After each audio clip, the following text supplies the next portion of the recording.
September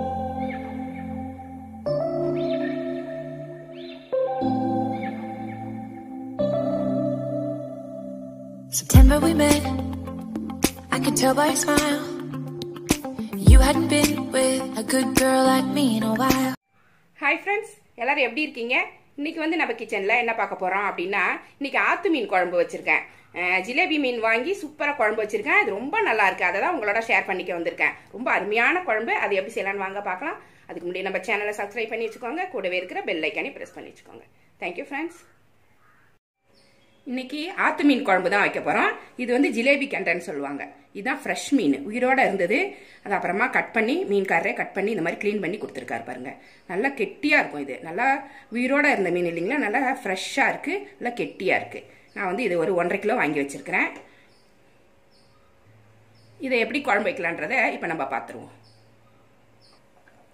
மீன் குழம்பு வைக்கிறதுக்கு ஒரு மீன் குழம்பு மண் சட்டி சூடு பண்ணியிருக்கேன். அதுல ஒரு கரண்டி நல்லெண்ணெய் ஊற்றிக்கோங்க.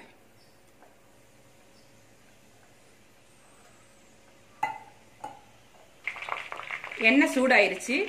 ஒரு 1/2 ஸ்பூன் வெந்தயம் போட்டு தாளிச்சிடலாம். வெந்தயம் நல்லா பொரிஞ்சிருச்சு. இப்போ 200 கிராம் சின்ன வெங்காயம் முழுசா உரிச்சு வச்சிருக்கேன். இதை நான் கட் பண்ணல. இப்படியே போடும்போது நல்லா டேஸ்டா இருக்கும். குழம்புல போட்டு எடுத்து சாப்பிடும்போது நல்லா இருக்கும். இதையும் இதில் சேர்த்துக்கிறேன்.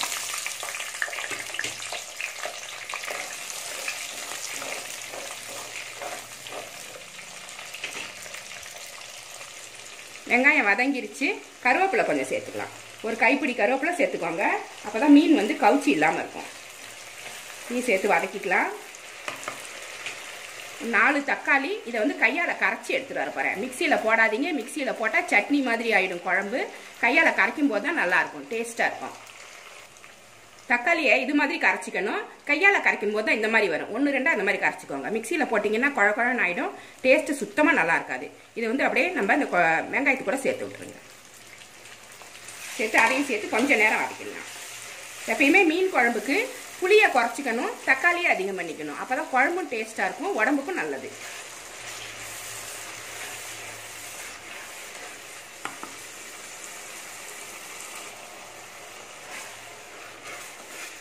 தக்காளி நல்லா வதங்கிருச்சு.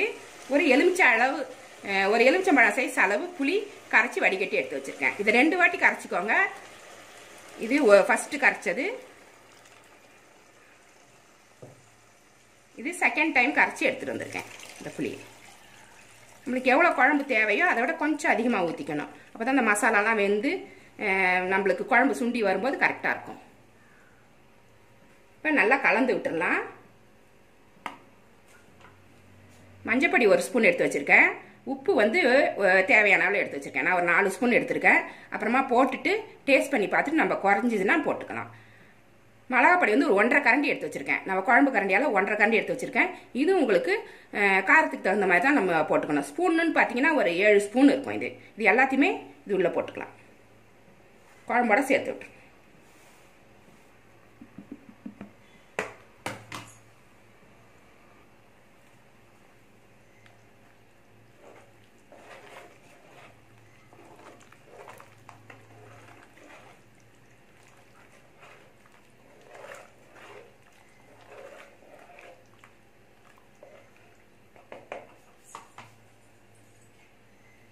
இதை மூடி வச்சிடலாம். நல்லா கொதிக்கட்டும். கொதிச்சதுக்கு அப்புறம் நம்ம டேஸ்ட் பண்ணி பார்த்துட்டு உப்பு குறைஞ்சா போட்டுக்கலாம், காரம் குறைஞ்சாலும் நம்ம போட்டுக்கலாம். குழம்பு நல்லா கொதிச்சிட்டு இருக்கு. இந்த சமயத்தில் நம்ம என்ன பண்ணணும்னா கொஞ்சமா டேஸ்ட் பண்ணி பார்த்துடணும். காரம் உப்பு எல்லாமே சரியா இருக்கான்னு பார்த்து போட்டுக்கோங்க. ஒரு 5-6 பச்சை மிளகாய் எடுத்து வச்சிருக்கேன். இதை 2ஆ உடச்சி இப்படி போட்டுவிட்டுருவோம். நல்லா டேஸ்டா இருக்கும். இது ஆப்ஷனல் தான், உங்களுக்கு பிடிச்சா போட்டுக்கோங்க. இது நல்லா இருக்கும் சாப்பிட்றதுக்கு, சாதத்துக்கு தொட்டுக்கிறதுக்கு ரொம்ப நல்லா இருக்கும். குழம்பும் நல்லா ஃப்ளேவரா இருக்கும்.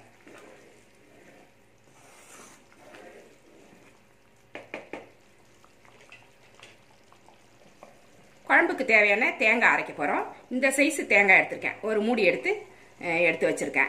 இது கூட வந்து வெறுமனே தேங்காய் அரைக்கக்கூடாது. 1 ஸ்பூன் சோம்பு, ஒரு 5-6 சின்ன வெங்காயம், இது எல்லாத்தையுமே சேர்த்து மிக்சியில் நல்லா பேஸ்ட்டாக அரைச்சி எடுத்துட்டு வந்துடணும். இதுக்கு குழம்புக்கு கொஞ்சம் போட்டுக்கலாம். மீதி இருந்துச்சுன்னா வறுக்கிறதுக்கு போட்டிங்கன்னா ரொம்ப நல்லா இருக்கும். இஞ்சி பூண்டு பேஸ்டெல்லாம் நீங்கள் ஒன்றும் போட தேவை கிடையாது. மிளகாத்தூள், மஞ்சத்தூள், உப்பு போட்டுட்டு இந்த பேஸ்ட்டில் கொஞ்சம் போட்டு வறுத்து பாருங்க, நல்லா இருக்கும் டேஸ்ட்டு. தேங்காய், வெங்காயம், சோம்பு அரைச்சி எடுத்துகிட்டு வந்திருக்கேன். இது வந்து குழம்புக்கு தேவையான அளவுக்கு போட்டுக்கலாம். எவ்வளோ திக்னஸ் நம்மளுக்கு தேவையோ அவ்வளோ போட்டால் போதும். மொத்தத்தையும் போடணுன்ற அவசியம் இல்லை. கொஞ்சம் எடுத்து வச்சுட்டிங்கனாக்கா வறுக்கிற மீனுக்கு நான் இப்போ போட போகிறேன். இது வந்து வறுக்கிறதுக்கு எடுத்து வச்சுக்கிறேன் நான். இது போட்டு நல்லா கலந்து விட்டு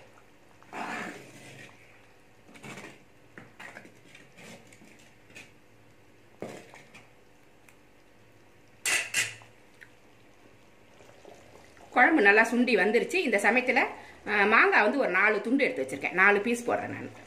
ரொம்ப போட வேண்டாம், புளிப்பு ஏறிடும். குழம்பு ரொம்ப புளிக்க ஆரம்பிச்சிடும். கொஞ்சமாக போட்டிங்கன்னா வாசனையாகவும் இருக்கும், டேஸ்ட்டாகவும் இருக்கும். மாங்காய் போட்டு கொஞ்சம் வேகட்டும். அதுக்கப்புறமா நம்ம மீன் சேர்த்துடலாம். மாங்காய் பாதி வெந்துருச்சு. இந்த சமயத்தில் நம்ம மீனை சேர்த்துடலாம்.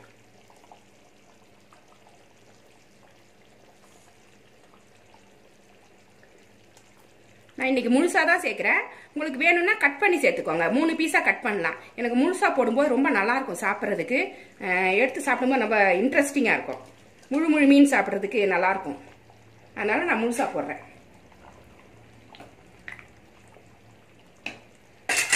சின்ன சின்ன மீன்லாம் அப்படி முழுசாக போட்டிங்கன்னா எடுத்து ஒரு மீன் வச்சு சாப்பிடும்போது நல்லாயிருக்கும். பெரிய மீனாக இருந்தால் தான் நான் கட் பண்ணுவேன்.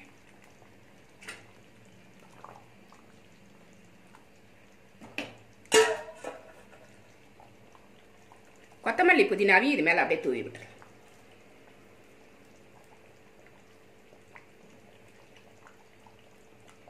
குழம்பு வந்து இந்த திக்னஸ் இருக்கணும். அப்போ தான் மீன் நீங்கள் போடணும். அப்போ தான் நல்லாயிருக்கும். சாதத்தில் வந்து குழம்பு ஒட்டும், நம்மளுக்கு சாப்பிட்றதுக்கு நல்லாயிருக்கும். ஒரு கொதி வந்துருச்சு. இதை மூடிடுவோம். சிம்மில் ஒரு 5 நிமிஷம் இருந்துச்சுன்னா இது நல்லா வெந்து நம்ம ஊற்றின எண்ணெய்லாம் மேலே மிதந்து வரும். டேஸ்ட்டாக இருக்கும். குழம்பு ரெடியாகிறதுக்குள்ளே நம்ம மீனை வறுத்துடலாம். 2 மீன் மட்டும் எடுத்து வச்சுருக்கேன் இன்றைக்கி நான். அதுக்கு வந்து நான் குழம்பு மிளகாத்தூள் எடுத்திருக்கேன். தனி மிளகாத்தூள் போட்டிங்கன்னா அது வந்து மீனில் ஒட்டாது.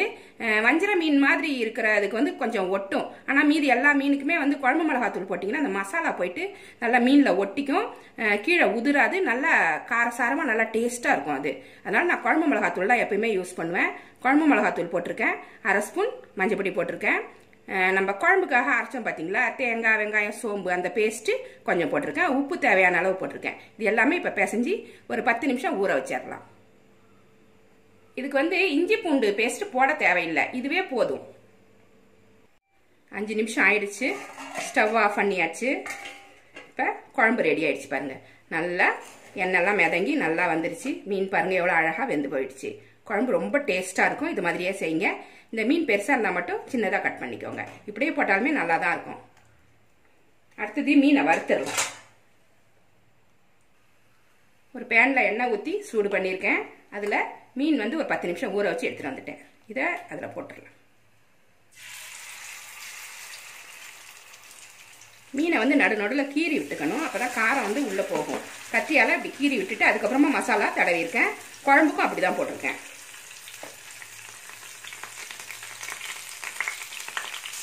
ஒரு பக்கம் வெந்துருச்சு. திருப்பி போட்டுருங்க.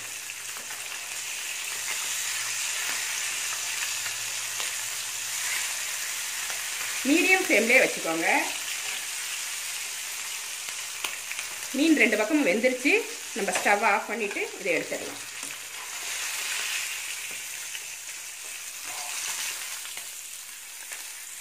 இது மாதிரி வறுத்து எடுத்துக்கோங்க. கோல்டன் ப்ரௌனாக எடுத்துக்கணும். தீ கம்மியாக வச்சு பொரிச்சிக்கிட்டிங்கன்னா இந்த மாதிரி நல்லா டேஸ்ட்டாக வறுபட்டுரும். ரெடியானதுக்கப்புறம் இது மாதிரி இருக்கும். நல்லா சூடான சாதத்தில் ஒரு கரண்டி மீன் குழம்பு, ஒரு மாங்காய் பீஸ், ஒரு குழம்பு மீன், ஒரு வறுத்த மீன், மறக்காமல் கொஞ்சமாக சின்ன வெங்காயம். இது காம்பினேஷன் ரொம்ப நல்லாயிருக்கும். அருமையான ஆத்து மீன் சாப்பாடு ரெடி ஆகிடுச்சு. இது மாதிரி நீங்களும் உங்கள் வீட்டில் செஞ்சு பாருங்கள். இந்த ரெசிபி பிடிச்சிருந்தா நம்ம சேனலை சப்ஸ்கிரைப் பண்ணி வச்சுக்கோங்க. கூடவே இருக்கிற பெல் ஐக்கானே ப்ரெஸ் பண்ணி வச்சுக்கோங்க. இவ்வளோ நேரம் என்னோடய வீடியோவை பார்த்த எல்லாருக்குமே நன்றி. Thank you friends.